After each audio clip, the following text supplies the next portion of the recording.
ಪ್ರೀತಿಯ ದೇವಜನರೇ, ಯೇಸುವಿನ ಸುಮಧುರವಾದ ನಾಮದಲ್ಲಿ ನಿಮ್ಮೆಲ್ಲರಿಗೂ ನನ್ನ ವಂದನೆಗಳು ಪ್ರಿಯರೇ.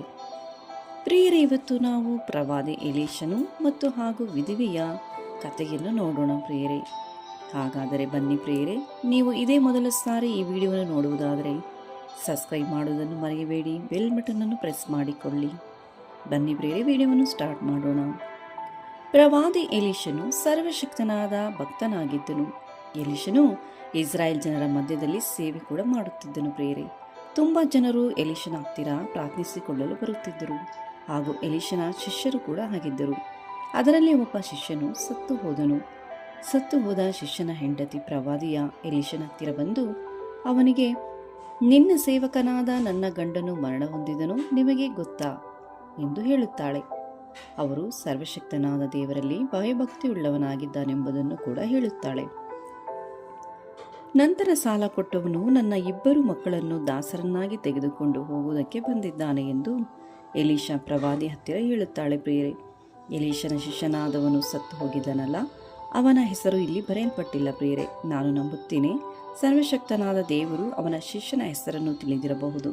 ಯಾಕೆಂದರೆ ತಂದೆಯಾದ ದೇವರು ಪ್ರತಿಯೊಬ್ಬ ಮನುಷ್ಯನ ಹೆಸರನ್ನು ತಿಳಿದವರಾಗಿದ್ದಾರೆಂಬುದು ನಮ್ಮನ್ನು ತುಂಬ ಪ್ರೀತಿಸುತ್ತಾರೆಯೂ ಕೂಡ.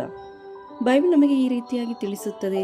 ಕೀರ್ತನೆ 147:4 ನೋಡುತ್ತೇವೆ, ಆತನು ನಕ್ಷತ್ರಗಳ ಸಂಖ್ಯೆಗಳನ್ನು ಗೊತ್ತು ಮಾಡಿ ಪ್ರತಿಯೊಂದಕ್ಕೂ ಹೆಸರಿಟ್ಟಿದ್ದಾನೆ ಎಂಬುದನ್ನು.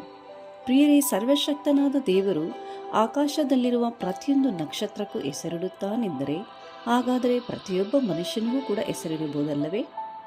ನಮ್ಮ ದೇವರಿಗೆ ತಿಳಿಯದಿರುವಂತಹ ಒಂದೂ ಇಲ್ಲ ಪ್ರಿಯರೇ. ಎಲ್ಲವನ್ನು ಅರಿತಿರುವ ದೇವರಾಗಿದ್ದಾರೆ ನಮ್ಮ ಸರ್ವಶಕ್ತನಾದ ದೇವರು. ಹಾಗೆಯೇ ಯೆಶಾಯ ಪ್ರವಾದಿ 49:16 ನೋಡುತ್ತೇವೆ, ಹೀಗೋ ನನ್ನ ಅಂಗೈಗಳಲ್ಲಿ ನಿನ್ನನ್ನು ಚಿತ್ರಿಸಿದ್ದೇನೆ, ನಿನ್ನ ಪೌಳಿಗೋಡೆಗಳು ಸದಾ ನನ್ನ ಕಣ್ಣೆದುರಿನಲ್ಲಿವೆ ಎಂದು ನಾವು ನೋಡುತ್ತೇವೆ. ಆ ವಿಧವೆ ಎಲೀಷನ ಪ್ರವಾದಿಯ ಹತ್ತಿರ ಬಂದು ಹೇಳುತ್ತಾಳೆ, ನನ್ನ ಗಂಡ ದೇವರಲ್ಲಿ ಭಯಭಕ್ತಿಯುಳ್ಳವನಾಗಿದ್ದಾನೆಂದು ಹೇಳುತ್ತಾಳೆ ಪ್ರಿಯರೇ. ಅವನು ದೇವರಲ್ಲಿ ಭಯಭಕ್ತಿಯಿಂದ ಕೂಡ ಜೀವಿಸುತ್ತಿದ್ದಾನೆಂಬುದನ್ನು ಹೇಳುತ್ತಾಳೆ. ಹಾಗೂ ಅವಳು ಕೂಡ ದೇವರಲ್ಲಿ ಭಯಭಕ್ತಿಯಿಂದ ಜೀವಿಸುವುದನ್ನು ಕಲಿತಿರಬಹುದು, ಹಾಗೂ ಮಕ್ಕಳಿಗೂ ಕೂಡ ಕಲಿಸಿರಬಹುದು.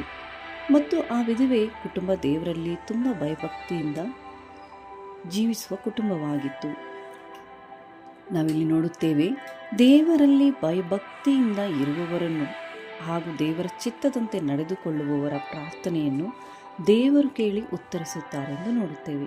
ನಂತರ ಆ ವಿಧವೆಯು ಎಲೀಷನ ಹತ್ತಿರ ನಡೆದ ಎಲ್ಲ ಸಂಗತಿಗಳನ್ನು ಹೇಳಿದಾಗ ಎಲೀಷ ಪ್ರವಾದಿಯು ಆಕೆಗೆ, ಸರಿ, ಈಗ ನಾನು ನಿನಗೇನು ಮಾಡಬೇಕು ಎಂದು ಕೇಳುತ್ತಾನೆ. ಆಗ ವಿಧವೆಯು, ನಿನ್ನ ದಾಸಿಯ ಮನೆಯಲ್ಲಿ 1 ಮೊಗೆ ಎಣ್ಣೆ ಹೊರತಾಗಿ ಏನೂ ಇಲ್ಲ ಎಂದು ಉತ್ತರ ಕೊಡುತ್ತಾಳೆ. ನಂತರ ಎಲೀಷ ಪ್ರವಾದಿಯು ಆಕೆಗೆ, ಹೋಗಿ ನಿನ್ನ ನೆರೆಯವರಿಂದ ಸಿಕ್ಕುವಷ್ಟು ಬರೀ ಪಾತ್ರೆಗಳನ್ನು ತೆಗೆದುಕೊಂಡು ಬಾ. ನಂತರ ನಿನ್ನ ಮಕ್ಕಳನ್ನು ಒಳಗೆ ಕರೆದುಕೊಂಡು ಬಾಗಿಲನ್ನು ಮುಚ್ಚು. ಎಣ್ಣೆಯನ್ನು ಪಾತ್ರೆಗಳಲ್ಲಿ ಹೊಯ್ದು ತುಂಬಿದವುಗಳೆಲ್ಲ ಒಟ್ಟಿಗೆ ಇಡು ಎಂದು ಹೇಳಿದನು. ಪ್ರಿಯರೇ, ದುಃಖದಿಂದ ಇರುವಾಗ ಆ ವಿಧವೆಯ ಎಲೀಷನ ಪ್ರವಾದಿಗೆ ಹೇಳುತ್ತಾಳೆ. ಆಗ ಎಲೀಷ ಪ್ರವಾದಿ ಹೇಳುತ್ತಾನೆ, ನಾನು ನಿನಗೇನು ಮಾಡಬೇಕೆಂದು. ಮತ್ತು ಎಲೀಷ ಪ್ರವಾದಿಯು ಆಕೆಗೆ ಸಹಾಯ ಮಾಡಲು ಕೂಡ ಸಿದ್ಧನಾಗಿರುತ್ತಾನೆ ಪ್ರಿಯರೇ. ಹಾಗೂ ವಿಧವೆಯ ಮುಂದೆ ಬೇರೆ ಏನೂ ಹೇಳಲಿಲ್ಲ. ಮತ್ತು ಪ್ರವಾದಿ ಎಲೀಷನು, ನಿನ್ನ ಗಂಡ ಸಾಲ ಮಾಡಿದ್ದಾನೆ, ಅದಕ್ಕೆ ನಾನೇನು ಮಾಡಲಿ ಎಂದು ಹೇಳಲಿಲ್ಲ. ಆ ವಿಧವೆಗೆ ಬದಲಾಗಿ, ನಾನು ನಿನಗೇನು ಮಾಡಲಿ ಎಂದು ಹೇಳುತ್ತಾನೆ. ಪ್ರಿಯರೇ, ನಾವಿಲ್ಲಿ ತಿಳಿಯಬೇಕಾದ ವಿಷಯವೇನೆಂದರೆ, ನಮ್ಮನ್ನು ಯಾರಾದರೂ ತುಂಬ ಕಷ್ಟದಲ್ಲಿರುವವರು ಸಹಾಯ ಕೇಳಲು ಬಂದರೆ, ಅವರು ನಮ್ಮ ಹತ್ತಿರ ಬಂದಾಗ ನಮ್ಮ ಹತ್ತಿರ ಏನೂ ಇಲ್ಲವೆಂದು ಹೇಳಬಾರದು ಪ್ರಿಯರೇ. ವಿಶೇಷವಾಗಿ ಅನಾಥರಿಗೆ, ವಿಧವೆಯರಿಗೆ, ದಿಕ್ಕಿಲ್ಲದವರಿಗೆ ಮುಖ್ಯವಾಗಿ ಸಹಾಯ ಮಾಡಬೇಕು. ಮತ್ತಾಯ 5:42 ನೋಡುತ್ತೇವೆ, ನಿನ್ನನ್ನು ಬೇಡುವವನಿಗೆ ಕೊಡು, ನಿನ್ನಲ್ಲಿ ಸಹಾಯ ಕೇಳಲು ಬಂದವನಿಗೆ ಮುಖ ತಿರುಗಿಸಿಕೊಳ್ಳಬೇಡ ಎಂದು ಹೇಳಿದ್ದಾರೆ. ಹಾಗೂ ಯಾಕೋಬನ ಅಧ್ಯಾಯದಲ್ಲಿ ನೋಡುತ್ತೇವೆ 4:17, ಹೀಗಿರುವುದರಿಂದ ಒಳ್ಳೆಯದನ್ನು ಮಾಡಬೇಕೆಂದು ತಿಳಿದು ಅದನ್ನು ಮಾಡದೇ ಇರುವವನು ಪಾಪಕ್ಕೊಳಗಾಗಿದ್ದಾನೆ ಎಂದು ನೋಡುತ್ತೇವೆ. ಪ್ರಿಯರೇ, ಯಾರಾದರೂ ತುಂಬ ಕಷ್ಟದಲ್ಲಿ ಇರುವವರು ಸಹಾಯ ಕೇಳಲು ಬಂದಾಗ ನಾವು ಮುಖವನ್ನು ತಿರುಗಿಸಿಕೊಳ್ಳಬಾರದು. ಅವರಿಗೆ ನಮ್ಮ ಕೈಲಾದ ಸಹಾಯವನ್ನು ಮಾಡಬೇಕು. ನಾವು ಮಾಡದಿದ್ದರೆ ನಾವು ಖಂಡಿತವಾಗಿಯೂ ಪಾಪಗೊಳಗಾಗುತ್ತೇವೆ. ಇದರಿಂದ ಮುಂದೆ ನೋಡುತ್ತೇವೆ, ಎಲೀಷನ ಪ್ರವಾದಿಯು ಹೇಳಿದ ಹಾಗೆ ಆ ವಿಧವೆಯು ಕೂಡ ಮಾಡುತ್ತಾಳೆ ಪ್ರಿಯರೇ. ನಂತರ ನೆರೆಯವರಿಂದ ಪಾತ್ರೆಗಳನ್ನು ತಂದು ಎಲೀಷನ ಪ್ರವಾದಿಯ ಹತ್ತಿರ ಇಡುತ್ತಾಳೆ. ನಂತರ ಅವಳು ತಂದಿರುವ ಪಾತ್ರೆಯಲ್ಲಿ ಎಣ್ಣೆಯನ್ನು ತುಂಬಿಸುತ್ತಾಳೆ ಹಾಗೂ ಅವಳ ಮಕ್ಕಳನ್ನು ಕರೆದು ಬಾಗಿಲನ್ನು ಮುಚ್ಚುತ್ತಾಳೆ ಪ್ರಿಯರೇ. ಮತ್ತು ಅಲ್ಲಿರುವ ಒಂದು ಪಾತ್ರೆಯನ್ನು ಬಿಡದೆ ಎಲ್ಲ ಪಾತ್ರೆಗಳಲ್ಲಿಯೂ ಎಣ್ಣೆಯಿಂದ ತುಂಬಿರುತ್ತದೆ. ಮತ್ತು ಮಗನಿಗೆ ಹೇಳುತ್ತಾಳೆ, ಇನ್ನೊಂದು ಪಾತ್ರೆಯನ್ನು ತೆಗೆದುಕೊಂಡು ಬಾ ಎಂದು. ಮಗನು ಹೇಳುತ್ತಾನೆ, ಇಲ್ಲ ಅಮ್ಮ, ಇನ್ನೂ ಪಾತ್ರೆಗಳಲ್ಲಿ ಇಲ್ಲ, ಮುಗಿದು ಹೋಯಿತು ಎಂದು ಹೇಳುತ್ತಾನೆ. ಆಗ ಕೂಡಲೇ ಎಣ್ಣೆ ಉಕ್ಕುವುದು ನಿಂತು ಹೋಗುತ್ತದೆ.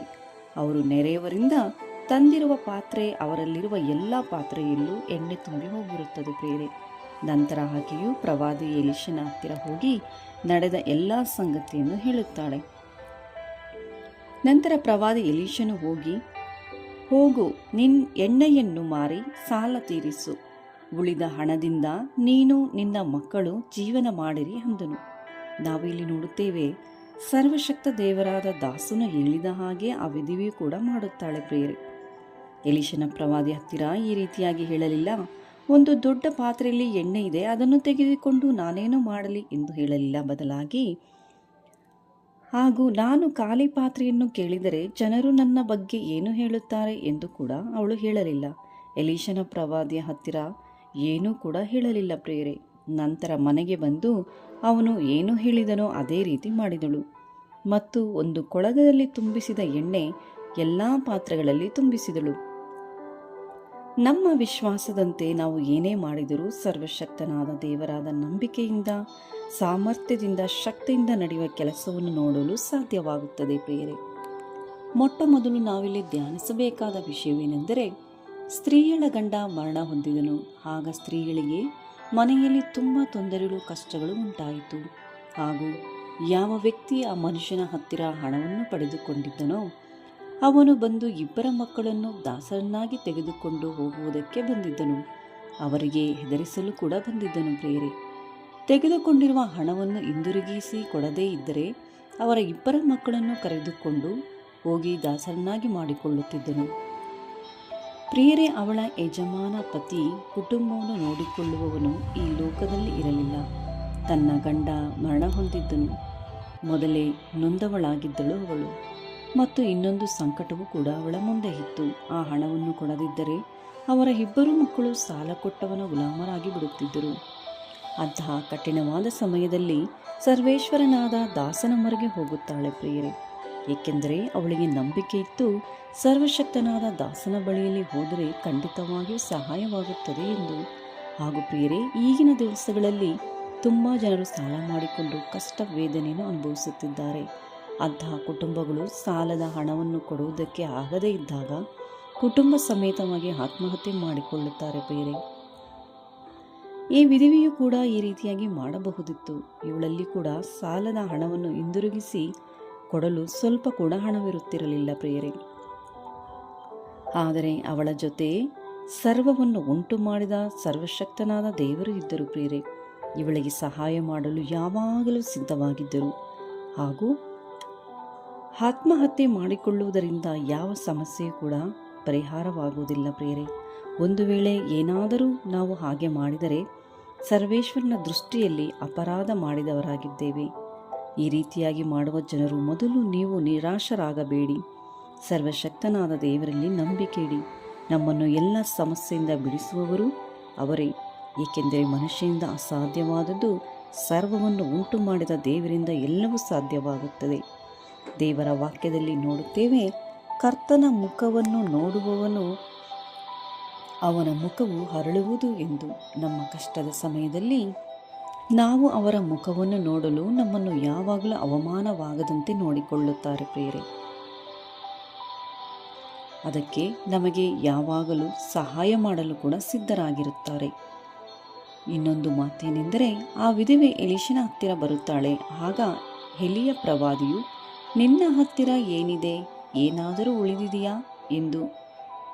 ಆಗ ವಿಧವೆ, ನನ್ನಲ್ಲಿ ಸ್ವಲ್ಪ ಎಣ್ಣೆ ಇದೆ ಎಂದು ಹೇಳುತ್ತಾಳೆ.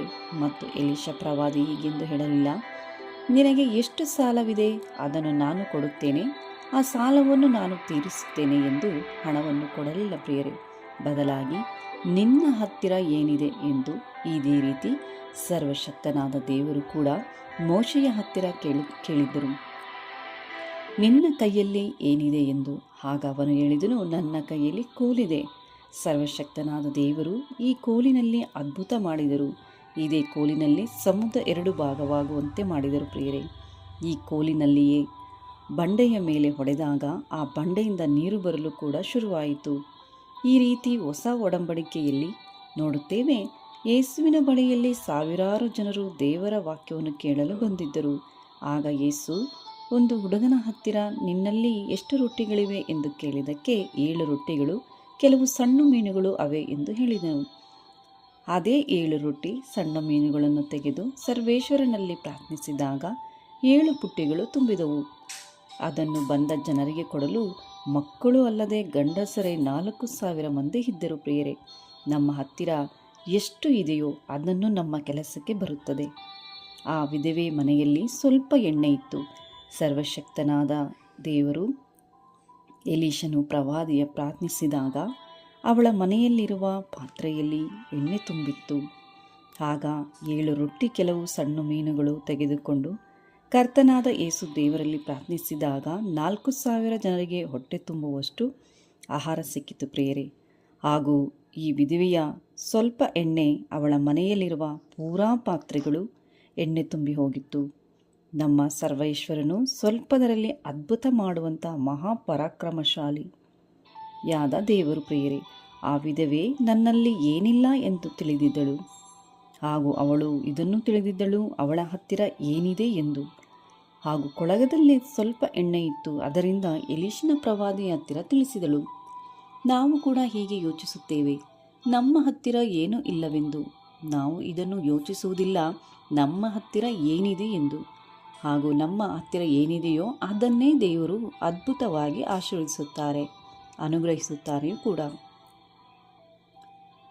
ನಿಮ್ಮಲ್ಲಿ ಯಾವುದು ಇಲ್ಲವೋ ಅದಕ್ಕಾಗಿ ಚಿಂತೆ ಮಾಡಬೇಡಿ. ನಿಮ್ಮಲ್ಲಿರುವ ವಸ್ತು ದೇವರ ಮುಂದೆ ಇಟ್ಟುಕೊಂಡು ಪ್ರಾರ್ಥಿಸಿ. ನಂತರ ನೀವು ನೋಡಿ ಅದನ್ನು ದೇವರು ಆಶೀರ್ವದಿಸಿ ತುಂಬ ತುಳುಕುವಷ್ಟು ಆಶೀರ್ವದಿಸುತ್ತಾರೆ ಪ್ರಿಯರೇ. ನಮ್ಮ ದೇವರು ಸರ್ವಶಕ್ತನಾದ ದೇವರು ಯಾರನ್ನೂ ಕೈ ಬಿಡುವುದಿಲ್ಲ ಪ್ರಿಯರೇ. ಎಲ್ಲವನ್ನು ಕರ್ತನು ಅರಿತವನಾಗಿದ್ದರಿಂದ ಯಾರನ್ನೂ ಬಿಡುವುದಿಲ್ಲ ಪ್ರಿಯರೇ. ಎಲ್ಲರನ್ನು ಆಶೀರ್ವದಿಸಿ, ಅವರನ್ನು ಪ್ರೀತಿಸಿ, ಸಂತೈಸಿಸಿ, ಅವರನ್ನು ಶಾಂತಿ ಸಮಾಧಾನದಿಂದ ನೋಡಿಕೊಳ್ಳುತ್ತಾರೆ. ಆದರೆ ಒಂದು ಮಾತ್ರ ನಿಜ, ದೇವರಲ್ಲಿ ಭಯಭಕ್ತಿಯಿಂದ ಜೀವಿಸುವವರನ್ನು ಖಂಡಿತವಾಗಿಯೂ ತಂದೆಯಾದ ದೇವರು ಪ್ರಭು ಯೇಸುವು ನಮ್ಮ ಪ್ರಾರ್ಥನೆಯನ್ನು ಕೇಳಿ ಉತ್ತರಿಸಿ ನಮಗೆ ದಯೆ ತೋರಿಸುವವರಾಗಿದ್ದಾರೆ. ನಮ್ಮ ಕುಟುಂಬದ ಸುತ್ತಲೂ ಪರಿಶುದ್ಧಾತ್ಮನ ಬೇಲಿ ಹಾಕಿ ನಮ್ಮನ್ನು ಕಾಯುವ ದೇವರಾಗಿದ್ದಾರೆ. ಆದ್ದರಿಂದ ಪ್ರಿಯರೇ, ನಾವೆಲ್ಲರೂ ದೇವರ ಆಶೀರ್ವಾದವನ್ನು ಪಡೆದುಕೊಂಡು ಶಾಂತಿ ಸಮಾಧಾನದಿಂದ ಇರೋಣ. ಹಾಗಾದರೆ ಪ್ರಿಯರೇ, ಈ ಪ್ರವಾದಿ ಎಲೀಷನು ಹಾಗೂ ವಿಧವೆಯ ಕಥೆ ನಿಮಗೆ ಇಷ್ಟವಾದಲ್ಲಿ ಒಂದು ಲೈಕ್ ಕೊಟ್ಟು ಶೇರ್ ಮಾಡುವುದನ್ನು ಮರೆಯಬೇಡಿ. ಪ್ರಭು ಯೇಸು ಪರಿಶುದ್ಧಾತ್ಮರು ನಿಮ್ಮೆಲ್ಲರನ್ನೂ ಆಶೀರ್ವದಿಸಲಿ. ಆಮೇನ್.